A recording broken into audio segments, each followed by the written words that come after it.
my name's Nina. I'm just a sweaty with an English degree, and today we are diving into those longings locked in lowercase inside a vault by decoding the source of the line that has haunted us so stunningly for months.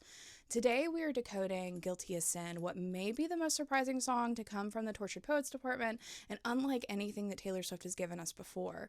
For those of you like me who grew up with Taylor Swift, you remember the girl who was solidly labeled a good girl, and in Guilty as Sin, she shows us a side of her that we'd never seen before.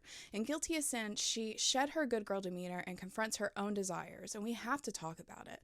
Not only in Guilty as Sin is Taylor Swift talking about things that we've never heard her talk about before, and we're kind of surprised to find being talked about on the album. Really, Guilty as Sin gives us a pretty good depiction of things that we could have been missing and could have overlooked all along. In Guilty as Sin, Taylor Swift is confronted with visions of a fatalistic fairy tale ending and a reality that's become less of a cage of protection and more a jail, like a literal cage. Also, Guilty as Sin contains a lot of the information that we have from the Tortured Poets department that has us looking backward at past albums and thinking, what was actually going on?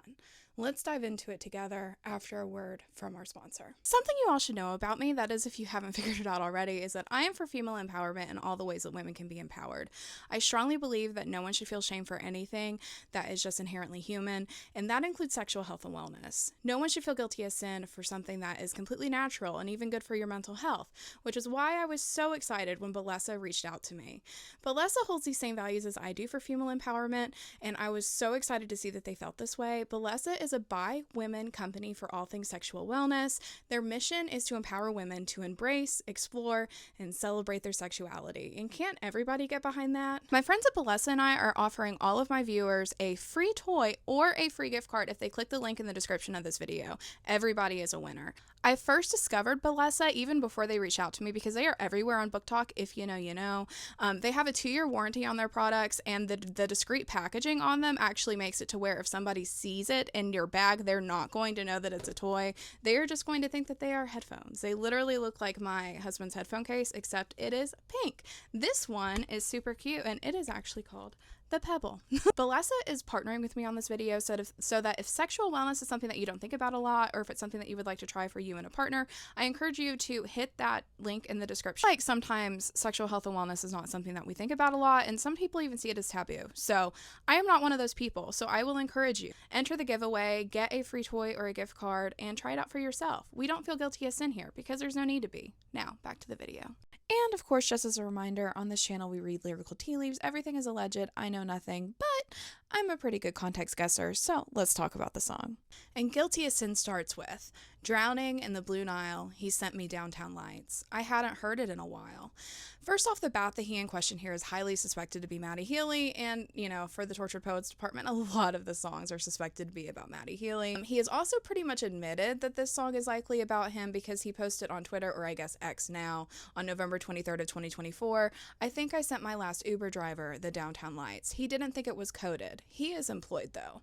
Whether the tweet was aimed at a Swifties decoding songs and saying that they're about him, or whether it was directed as Taylor as a way to kind of belittle the relationship that they had is unclear. Matty Healy has talked about downtown lights before this though, in addition, which is just another reason why we think that this song is highly suspected to be about him. He has shared a cover of Downtown Lights from other bands on his Instagram story. He also has stated that the Blue Nile is his favorite band.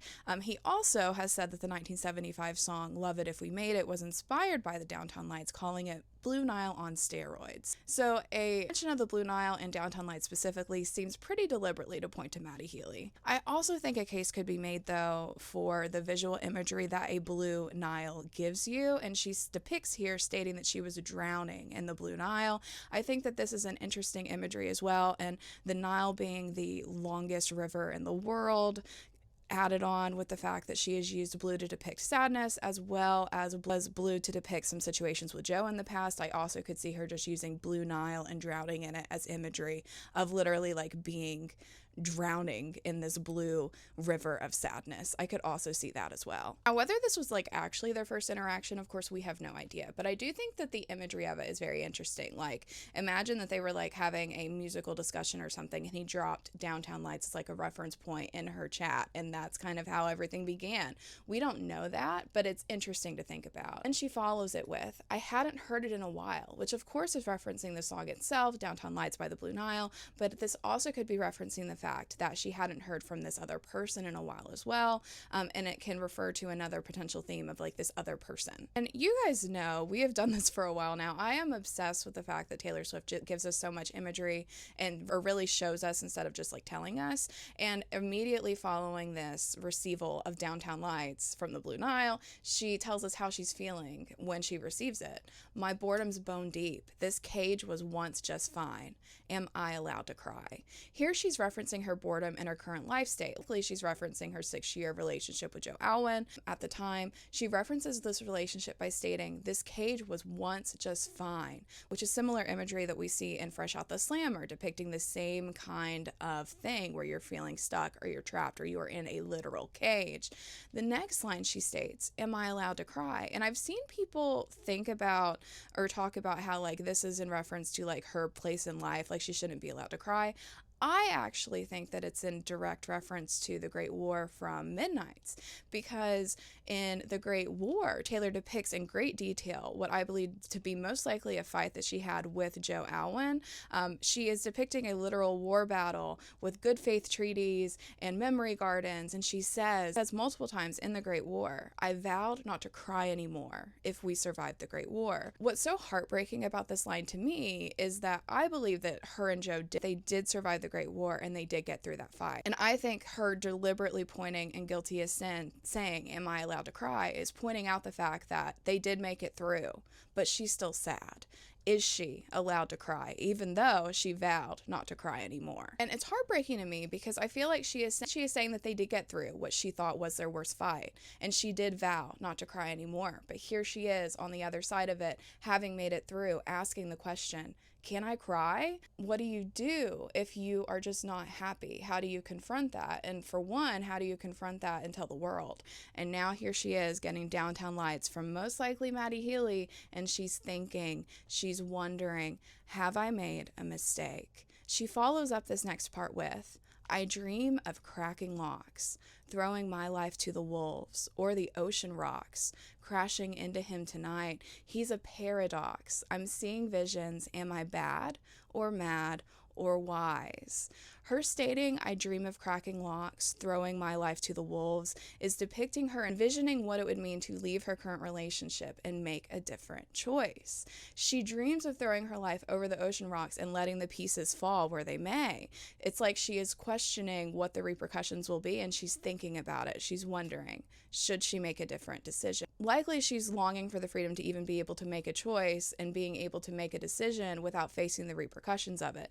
Imagine that you are in a very public-facing relationship and you have essentially told everybody that this person is your end game. 6 years later, you're wondering if that is actually correct, and you are wondering if you should make a different choice. And she says here, he's a paradox. I'm seeing visions. Am I bad or mad or wise? A paradox is a statement or thing that seems to contradict itself that may nonetheless still be true. For instance, say she was thinking that Matty Healy is the absolute wrong person for her, but yet he may just be perfect the same. That itself would be a paradox. And she seems to point to how much she's thinking about the situation and her place in saying, I'm seeing visions. Am I bad or mad or wise? She's thinking, am I making a wrong decision? Am I crazy? Or am I seeing the truth after so long for the first time? She's wondering, is she finally now seeing the light? Or is she making a mistake? I think what is so wonderful about Guilty as Sin is Taylor is very vulnerable in this song, and she's telling us about things, for one, that she's never talked about before, and also she is letting us know that she was struggling here with this decision. She doesn't know what decision she should make. She doesn't know if she's potentially ruining her life right now. She doesn't know if she's potentially making the wrong decision, or if she's seeing the light for the first time. And then in the chorus, she goes even deeper and tells us, what if he's written mine on my upper thigh, only in my mind? One slip and falling back into the hedge maze, oh, what a way to die. I keep recalling things we never did. Messy top lip kiss, how I long for our trysts, without ever touching his skin. How can I be guilty as sin? And here we have the fantasy playing out. She depicts falling back into the hedge maze, which I believe also may be a link back to Midnight's in the song Labyrinth. To be honest, I'm surprised by a lot of Midnight's hate that I see online, and we'll do an entire video on some of the things that we've missed in Midnight's, so be sure to subscribe so that you don't miss that. Midnight's deep dive is coming. I have heard you, I have seen the comments, I promise it is coming. But Labyrinth is one of those songs on Midnight's I have never heard people talk about. I see it called a miss oftentimes, and I think that's just because we didn't have the pieces then to put it all together. And I think her depicting falling back into the hedge maze and guilty as sin is very, very similar to her depicting this labyrinth in her mind from Midnight. She says, "It only feels this raw right now, lost in the labyrinth of my mind. Break up, break free, break through, break down. You would break your back to make me break a smile." Break up, break free? I wonder what she's talking about, right? I believe that this labyrinth, this hedge maze, is literally just a metaphor that for this place in her mind where she would go when she was unsure. It's the place she loses herself to fantasy. One slip and falling back into the hedge maze. Oh, what a way to die. She's asking herself, if it ruins everything, would it be worth it? And then she tells us more about what she sees there. When it's a fantasy, when she falls back into the hedge maze, the labyrinth in her mind, she says, "I keep recalling things we never did. Messy top lip kiss, how I long for our trysts, without ever touching his skin. How can I be guilty as sin?" Taylor loves to take these common phrases like guilty as sin and twist them. Here she's pointing out the fact that she hasn't even touched him, but yet she's feeling guilty. And the common meaning for guilty as sin is that a person is so guilty they can't hide it and it's obvious. So Taylor is hiding a guilt while using a metaphor that literally points to guilt, which is just very interesting because I believe that is because she does in fact feel guilty. And part of the song is sorting out that feeling of guilt that she is experiencing. And then onto the lyric that we've spent literal months decoding. She says, "I keep these longings locked in lowercase inside a vault." I believe most likely this lyric is referencing to mostly Folklore and Evermore, but ask me again when the Reputation vault tracks come out. And I know I can hear you saying it now, but Dancing with Our Hands Tied off of Reputation is very suspicious. And yes, I agree. I think that you could read into that a lot of different ways. One day, hopefully soon, we'll talk about it. I see your comments. You're not forgotten. And in Guilty as Sin, she's really ruminating on what to do. And she is really like analyzing these feelings that she's having and thinking about what her next step should be. She continues with, "Someone told me there's no such thing as bad thoughts. Only your actions talk. These fatal fantasies, giving way to labored breath, taking all of me.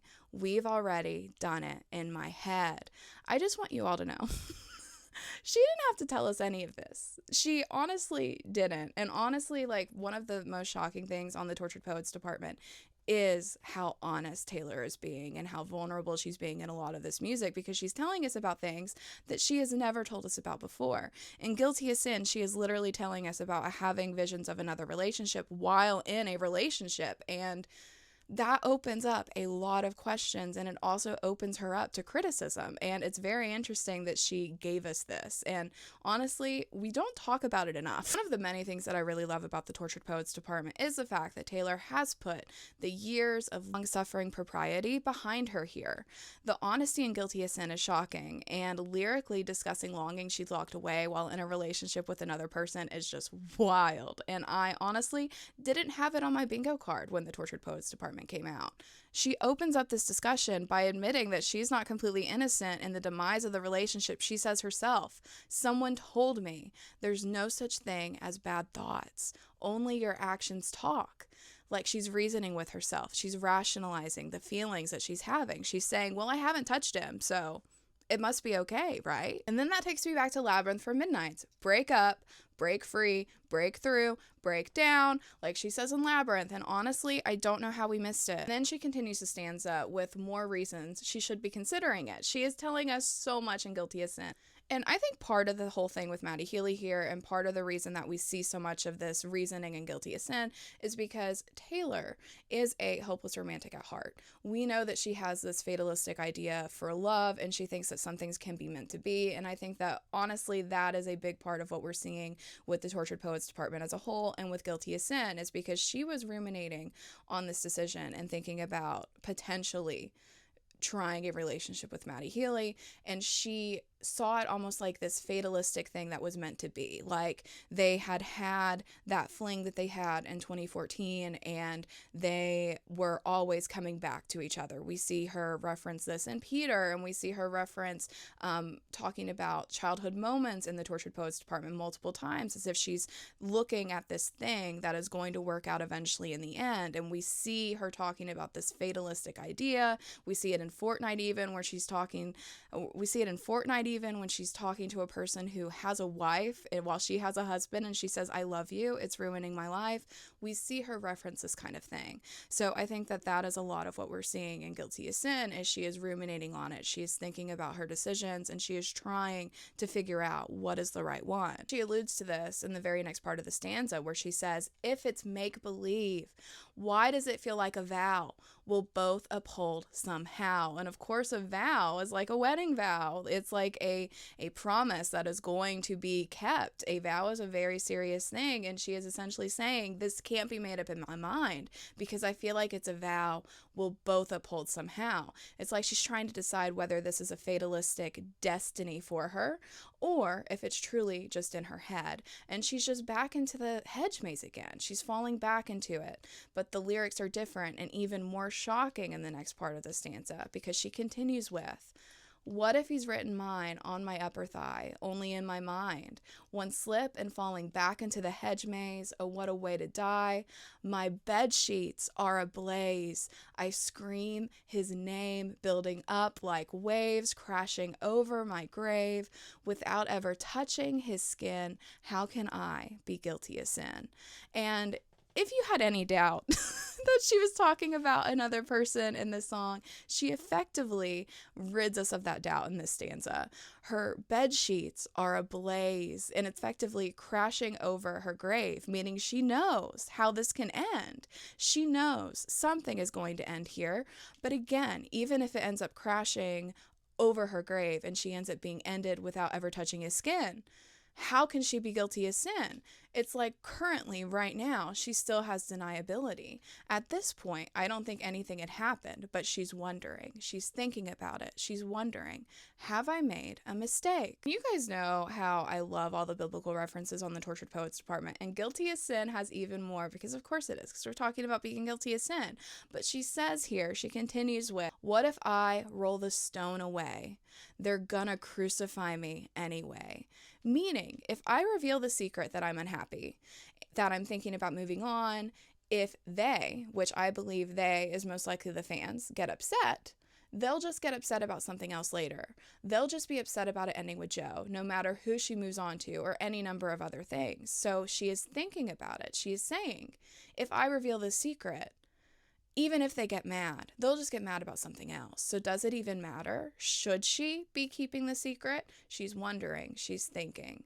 But she's still walking that tightrope between living the real life that she wants and being the performer, being the artist. And don't even get me started on the imagery and the metaphor of her secret relationship with Matty Healy, being a literal god figure that is in a tomb here, trapped, and she rolls a stone away. Biblical references in the Tortured Poets Department are truly my favorite. She gives us even more biblical references when she says, what if the way you hold me is actually what's holy?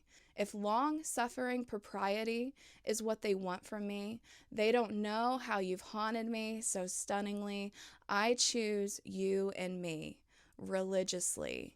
And this, ladies and gentlemen, is what we like to call poetry. What if the way you hold me is actually what's holy? So not only is she twisting the meaning of being guilty as sin by using it to point towards something being less guilty instead of more guilty, she is saying, what if being with you is actually what is right? even if outwardly it seems wrong. And she says, if people don't like it, they don't know how you've haunted me so stunningly. It's like the line from the Tortured Poets Department when she says, everyone we know understands why it's meant to be because we're crazy. It's like she's pointing out how little we as the public know, how little us onlookers know. Those who know them, who actually know them, understand it and understand the truth of it. And she says, I choose you and me religiously, pointing to the fact that she'll choose their relationship over and over again. And she told us all of this. She did. She told us all of this, and she didn't have to. She definitely didn't have to tell us that her bed sheets are ablaze when she screams his name. I mean, honestly, like, I was not expecting it. I love it. I'm so glad that we have it, but was I expecting it? Absolutely not. And she ends it with the chorus again, and she says, what if he's written mine on my upper thigh, only in my mind? And just think about the intimacy of what that imagery is, of mine being on the upper thigh means. And again, I'm amazed she gave us the song. One slip and falling back into the hedge maze, oh, what a way to die. I keep recalling things we never did.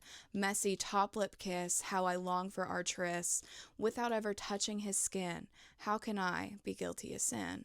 And she ends with the same imagery that she opened with when she says, he sent me downtown lights. I hadn't heard it in a while. Am I allowed to cry?